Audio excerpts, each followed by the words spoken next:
A lot of streaks went by the wayside, including the Chiefs' 9-0 start. The Kansas City Chiefs are now 9-1 after the loss to Buffalo.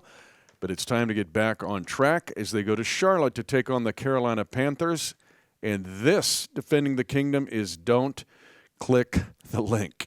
And every IT department throughout the Chiefs' kingdom would say the same thing.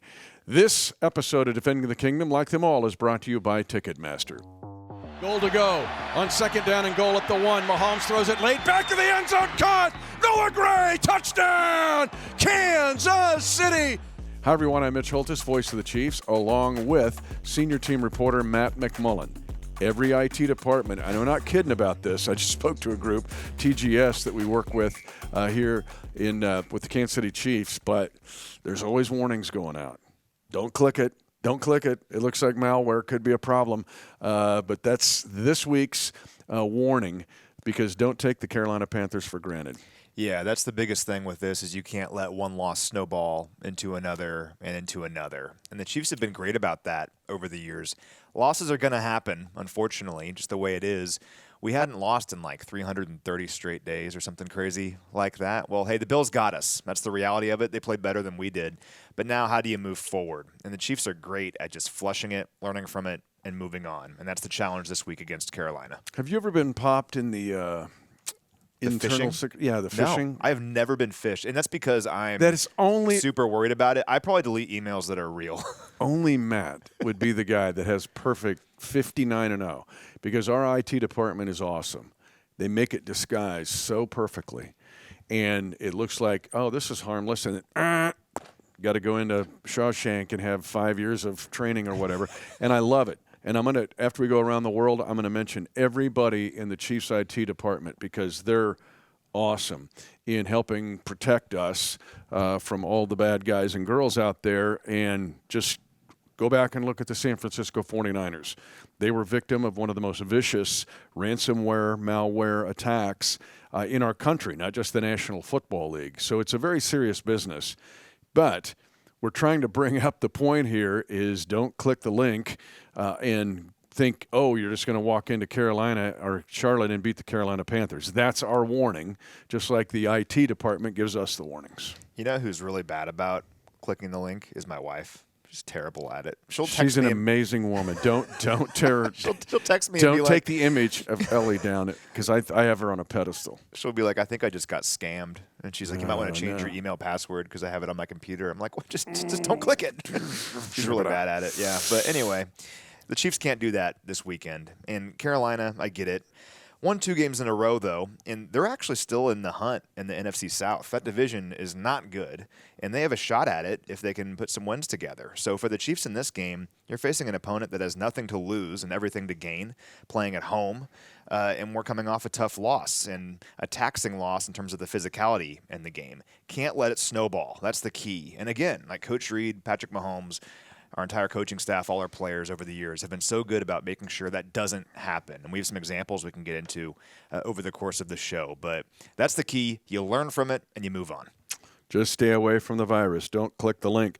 Let's go around the world as we check our IT and our cybersecurity of our spaceship as we travel around the earth. Got 11 for you today. A lot of people 11. Yep. All right, a lot for of Carson people, Wentz. For Carson Wentz. Hopefully we don't see him this weekend unless it's like a mop-up duty. Or one of those single wing plays that we ran. That's true, yes. Which he was in the game, and I'm sure, was that against the Niners? It's against the Niners. The Niners are like, what's going on? Yep. And his old college coach, Chris Kleiman, had texted and said, if he was playing for me, he would have kept the ball instead of handing it off. So anyway, maybe Carson Wentz will be on the field in a single wing play. Ooh, just don't tell Carolina. Yeah, maybe. So 11, a lot of people wrote in. I'll get to everyone, but 11 today. So shout out to David in East Lansing, Michigan. Originally from Plattsburgh, Missouri, though. You know where Plattsburgh is? Sure. Where's Plattsburgh? Tigers. It's I want to make sure I get it. Not Plattsburgh is where Kim Hobbs is from. One of our she's our VP, for sales and marketing. And Plattsburgh is up on the way to St. Joe, but a little bit east of that. They've the Tigers. Okay. Well, David is now in East Lansing. He recalled the time in high school when he had a chance to go to dinner with Hank Stram and Ed Buddy. It's pretty cool. And then 20 years later, he's a professor at Michigan State. in East Lansing. And total coincidence, he had one of Ed Buddy's sons, John. Ed one of Buddy his went to classes. Michigan State. Wasn't Ed Buddy Michigan State? I don't know, maybe. Might be. John Yeah. was, though, and I guess John went on to play with the Chiefs for a time. So anyway, small world. So shout out to David. Love it. Shout out Sparty. to Andrew. I met Andrew a few weeks ago, mentioned him on last week's show. He followed up and said that he is from Nixa, Missouri, Down by Springfield. home of the... I think they're the Eagles. Yes. Home of the Eagles. There you go. We're on fire today. Let's go. We're off to a good start, turning things around. Some great rivalries down there. Ozark, Nixa, Branson Pirates. Yeah. All right. Branson Pirates is great. That's a great name. I love when a team has like Pirates or something and they're in the middle of Missouri. I guess they are near like the Ozarks, but Leo Chanel. That's right. Grantsburg Pirate. I love it. I met Blake at our hotel in Buffalo. He's originally from Kansas City, but moved to New York about 7 months ago, still representing the kingdom in New York. So great meeting you, Blake. I went out to dinner with my mom for her birthday last night, and I met Kayla at the restaurant. And Kayla listens to DTK. So shout out to you, Kayla. Thanks for listening. That get you anything? Free meal? Or My mom had the biggest smile on her face. Okay. That's the most important thing. Bonnie. Yeah. We have a listener in Malaysia, which is cool. I want to go to Malaysia. I do too. I'll go with you. We're going first, though. We're going to South Korea, but you're going to South Korea without me. Yeah, but then maybe we can just pop down to Malaysia together. I grew up like a architecture nerd, and there's these amazing skyscrapers in Malaysia, in Kuala Lumpur, the Petronas Towers. So I want to check those out. Wave a Chiefs Kingdom flag from the top. Nice. Matthew is originally from Portland, Oregon, but moved to Kansas City in 1974. Been a fan ever since, even though now he lives in Ohio. So shout out to you, Matthew.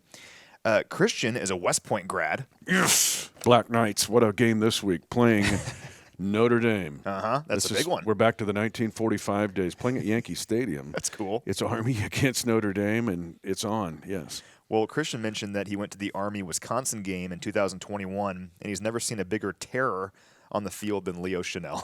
Ooh. He had like 25 tackles or something. Well, they're playing an option team. So this is like Leo's like, violence and physicality. By the way, Chiefs Kingdom show last night, because we're videoing this on Tuesday. Last night or Monday night Chiefs Kingdom show, 2 hammers broken by Leo. You got to tell that story. That's ridiculous. Okay, so there's 3 hammers laid out, and we always play put the hammer down, right? Like we do the start the fourth quarter on the radio broadcast.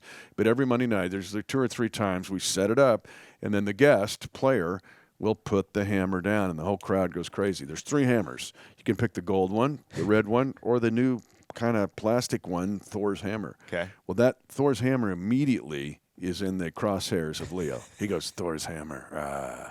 I'm like, yeah, but you don't kind of really hit the table. You just go like this. You take like, it within 1/32 of an inch. Like Kelsey's perfect. He just goes, Whoosh. Yeah. Not Leo. Not violence and physicality. So we're talking about Leo blocks the kick to beat Denver, and he was able to, and then explodes. It just explodes. And the Hy-Vee in Mission, Kansas is like, wow, what's going on? Crowd's like, yeah, violence and physicality. It was a moment. So Caveman Bob, who made that, is feverishly working in repair like a pit crew in a NASCAR race. So we bring it back and thinking, all right, Leo, we're going to close out the show. Hey, Leo, you're going to Charlotte. It's time to... He does it again. Does he think you have He just can't help 100 of them? I think he just can't help it. I mean, it's just Leo. I can't help myself. I got to get 25 tackles against Army and block kicks and cover Kyle Juszczyk. It's so him. I wouldn't expect anything else. If What he a good didn't dude. break it, it wouldn't be right. So Great dude. Love Leo. William is in Albia, Iowa. He said the block-off against the Broncos reminded him of an epic Hawkeye win in the early 2000s where they blocked a kick to win the game. Okay. That's very Hawkeye-ish. I'm not surprised. Very Hawkeye-ish. Richard is in Heber City, Utah. Josh is in Joplin. Been a fan for 28 years. And then lastly, you'll love this one. We have a listener from San Diego. Huge Chargers and Phillip Rivers fan that is now fully converted to Chiefs Kingdom. So shout out to you.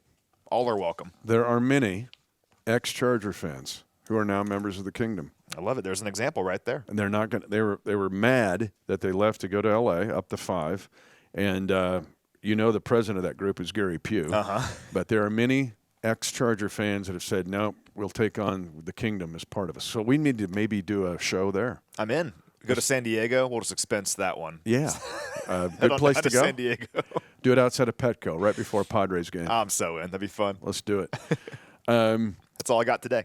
Okay. This episode is don't click the link, meaning no viruses. and stay away from the upset, meaning be vigilant. Kansas City Chiefs have to be vigilant against a Carolina team, and you laid it out. They've won 2 games in a row. There's some stuff here. But I want to it gives me an option or a opportunity for the both of us to shout out to the Chiefs IT department.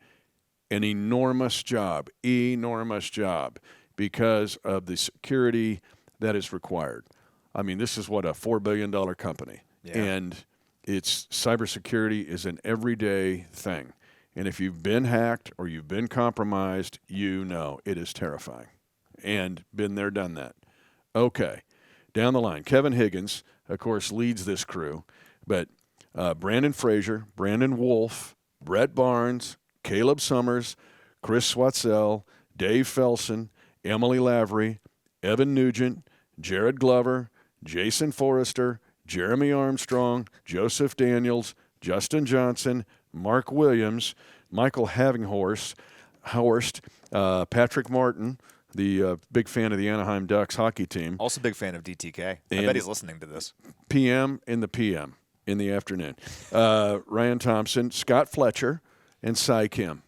It's a lot of people. 20 people in the that department. And you're thinking, wow, nope, all 20 of them. We need them all in this day and age especially.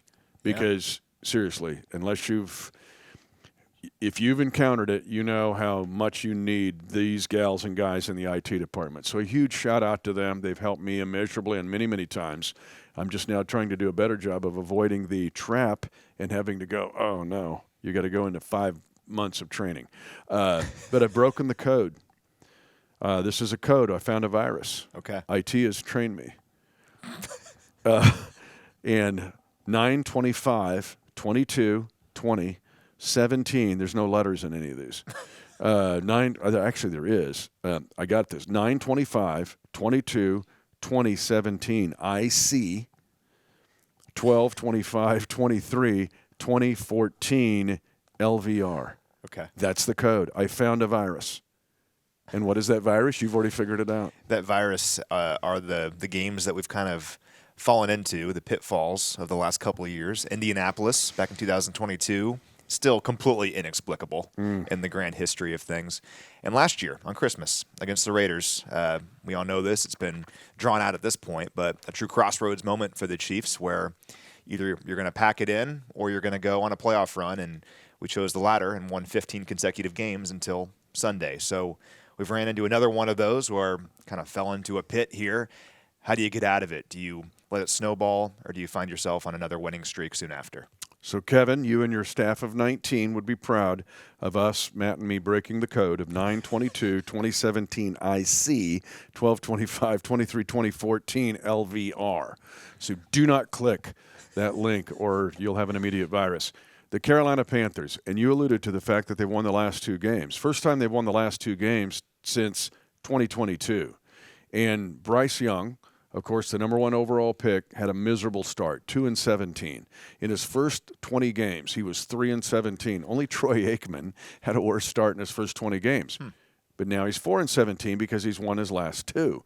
And he's played much better. Against the blitz, in particular, his QBR against the blitz has risen by 70 points in the last 3 games. He's been 101.8 QBR against the blitz.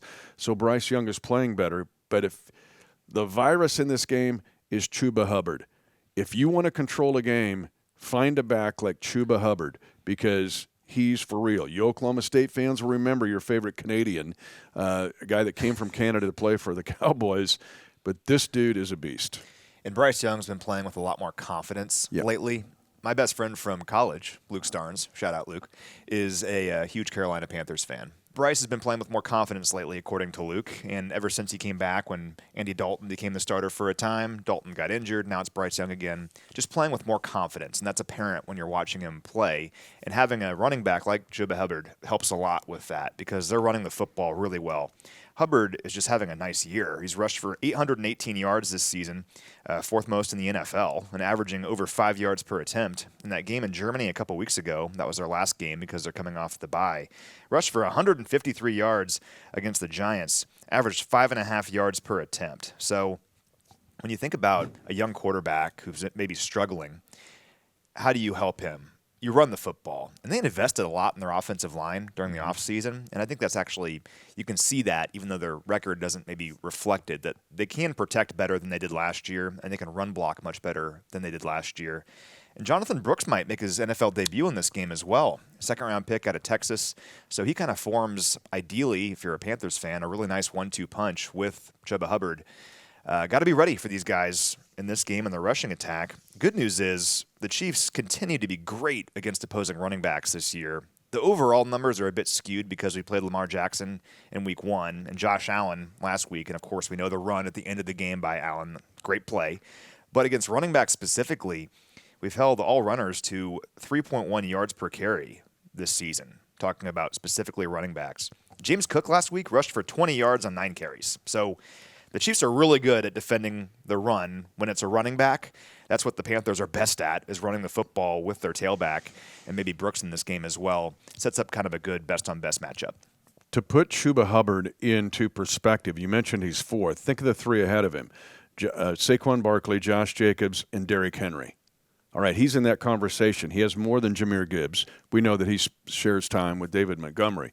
But still, Chuba Hubbard has become one of the elite running backs in the National Football League, and he's getting better as a receiver. Here's another one with Chuba. His game that he had against the 153 that he put up against the Giants in Germany, he is only one of 4 players this year to have 150-plus rushing yards and a rushing touchdown. The other 3, Saquon Barkley, Derrick Henry, and Joe Mixon. That's the kind of category that Chuba Hubbard is in, and a guy who can control this game, not only in the run game, but get him isolated in the pass game because they're loading him up with touches. Yeah, just a good player. And again, when you have a young quarterback in Bryce Young, that's how you help him. You get him into third and manageable. Can I bring up one quick thing, though, looking back at the Bills game that the Chiefs need to clean up in this game? It's the third and medium. Yep. And if you look back at the Buffalo game, the Bills were in 3rd and 6 or longer a bunch of times, and they converted 6 of them. 4 of them via a play and 2 via a penalty. And listen to this. So 2 of those happened on their opening touchdown drive. Another happened on their second scoring drive. Another on their 3rd touchdown drive. And then we talk about the 4th and 2 where Allen broke off that big run. And yeah, you hope the Chiefs could stop him there. But the sequence before that, they were in 3rd and 9, and Allen found Khalil Shakir over the middle for a 10-yard gain. Barely got it, but they were at the Chiefs' 44-yard line. If that pass falls incomplete, you think they're going for it on 4th and 9? No. I don't think so. I think they punt it away, and the Chiefs have a chance to go win the game down 2 with plenty of time left. So the 3rd and 6 or longer was the issue for the Chiefs in this last game. It's why they gave up more than 28 points for the first time in 30 games. And that's the key in this game. I understand the Carolina offense doesn't have the numbers that Buffalo does, but this is a great opportunity to improve in an area where we struggled last week. And how do you make sure you get off the field? Well, don't let Hubbard run for 5 or 6 yards a carry. Force the Panthers into 3rd and 6, 3rd and 7, and then hopefully you can shut them down, get the offense back on the field. They have one of your favorite receivers, too, and Adam Thielen on this team, who's nasty on 3rd down, has been ever at it since he's became in the National Football League player. There's another thing that gets your attention. First of all, Young, here's a fun fact. His first back-to-back wins since he beat Auburn in the Iron Bowl and K-State in the Sugar Bowl in 2022. Steering wheel pounder, huh? Steering wheel pounder. And Will Howard misses a touchdown at the end of the half, or it could have been real interesting. That's another matter. But the point is, they're coming in confident, the Panthers. They're coming in off a bye. That's another big deal. It's one of the few times the Chiefs will have a rest disadvantage this season. Remember last year, it was a big thesis point, especially in December. This year, it's really one of the only times there's this big rest disadvantage because the Panthers get 2 weeks for this game. Another one is you look at their red zone touchdown efficiency. They're 5th in the league. Now, it's skewed a bit because they've only had 25 opportunities in the red zone. Compare that to the Bills, who lead the league at 47. The Chiefs have 38. But still, if they get to the red zone, this is a team that's coming in with just 3 wins. Sitting here at 3-7, but they've got a 64% touchdown efficiency rating in the red zone. and that does get your attention. They have some sneaky good players, too. Xavier Leggett is a player we liked a lot in the draft. Like, he was one of our guys. Great blend of size and speed, and he's been pretty good this year for them. He leads the team with 4 receiving touchdowns. Remember the Debo clone? Yeah. Well, yeah, I mean, whenever you have a player that kind of breaks your brain logically, like Debo Samuel, everyone's trying to find the next Debo Samuel. And Xavier Leggett has a lot of those qualities. Still young, obviously, but has done some good things. A couple weeks ago against New York, he had 3 catches for 40 yards. So got to make sure you know where Xavier Leggett is at all times. And then Jalen Coker is a fun player. So undrafted free agent out of Holy Cross, alma mater of C.J. Hansen. I was going to say, I just talked to C.J. about this. Yeah. He has 17 targets over the last 3 weeks for Carolina, and he's averaging 17.2 yards per catch in that time. So kind of a big play threat. Great story. He was cut at a training camp, went through waivers, no one claimed him, went back to Carolina, and then over the last several weeks has really come on. So Jalen Coker is a player we have to watch out for. Leggett, I mentioned. And then you said Adam Thielen could be back for this game. Just a veteran receiver and a chain mover on third down and in the red zone. Defensively, there's some familiar names. Oh, Jadeveon Clowney's on this team. That'll get your attention. Josie Jewell. In fact, he had the big play. Remember the former Iowa Hawkeye / Denver Bronco linebacker. He gets the big play in overtime. With the Giants had the ball first, fumble it, stripped and picked up by Josie Jewell, field goal by Pinheiro, boom, and the Panthers get a fly home from Munich with a victory in Germany. So defensively, the one number that caught my eye was not giving up big plays. This is a team, again, that's 3-7. They've won 2 in a row, but tied for 8th in the league. Matt, they've only given up 33 plays of 20-plus yards or more, meaning they're going to make you earn it. And the Chiefs have to be ready for this game to realize there's some good young players on this Carolina defense. Like J.C. Horn, really good player at corner, one of the better corners, young corners in the NFL. And they've played well lately. I mean, they've held 2 consecutive opponents here under 23 total points. Man, some injuries, though, for these guys. Just some bad luck. They lose defensive tackle Derek Brown early in the year, lose him for the season. Lose linebacker Shaq Thompson early in the year for the season. And it's the number 32 scoring defense in the NFL. There's some games where they've just gotten clobbered, but they're playing a lot better lately. And I have circled on here Josie Jewell because I have the 2-interception game against Denver a couple years ago, like cemented in my brain, where the Broncos almost came back because of Josie Jewell. Got to know where he is at all times. One of the biggest numbers here, though, that I'm looking at, they're allowing 160 rushing yards per game. Yep. And the Chiefs have kind of morphed into this power running team. I think they're at their best when they're playing off the run this year with Kareem Hunt. Kareem Hunt could have 25, 30 carries in this game, and hopefully he has a big day. So we'll close it out this way. The warning has been given to all. Don't click the link, all right, and bring in the virus. And again, we have broken the code because it's just what we are, and we love our IT department. They've trained us well. 9-25-22, 27 IC. That's the loss to the Indianapolis Colts on September the 25th, 2022, 20-17. The famous Chris Jones roughing the passer play. What? It wasn't even that. It was unsportsmanlike conduct. Yeah. The ref just didn't like what he said. Yeah. So 12-25, 23, 2014 LVR, and that is last year's Christmas game, where the Raiders don't complete a pass in the second half and beat the Chiefs on Christmas. That's a steering wheel pounder, and you stare at the steering wheel for that one. But there's the virus. Don't click that link. Don't click the link. Don't fall into the trap of trying to play the Bills game over and over again. The Bills beat us. It's just what happened. But as many Bills fans reminded us on our way out, we're still number 1. Did they? Oh, that's right. They sure did. Just a weird, I mean. Yeah. They reminded us, though, that we're still number 1. What finger did they use to tell us we were number 1? It wasn't the little finger. Well, yeah. Yeah, wasn't the thumb. Okay, but gotcha. we control our own destiny here. Yeah, we saw a lot of those. We used to see a lot of those. Where's Brandon Flowers when you need him? But, hey, you're right.